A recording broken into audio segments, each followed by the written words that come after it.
আসসালামু আলাইকুম।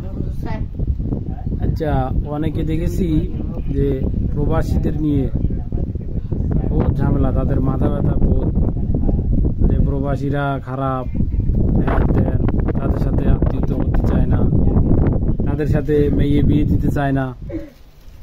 কিন্তু আবার এই প্রবাসী না হইলে এখন কিন্তু কোনো কাজ কিন্তু মানে দেশের এরা এদের ছেলেদের বলেন বুড়োদের বলেন করা কিন্তু সম্ভব হচ্ছে না।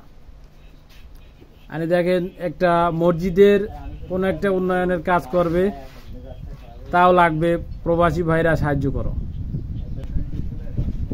তারপরে একটা মাহফিল দেবে গ্রামে, তাও প্রবাসীরা সাহায্য করো।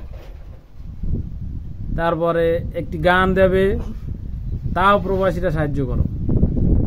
একটা খেলার আয়োজন করবে, তাও প্রবাসীরা সাহায্য করো।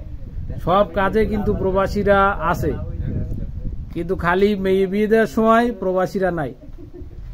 যত দোষ মেয়ে বিয়ে দেওয়ার সময়, যে প্রবাসীরা খারাপ, কিন্তু বাকি কাজে কিন্তু প্রবাসীরা ছাড়া কোনো কাজই কিন্তু দেশের মানুষ দ্বারা সম্ভব হচ্ছে না।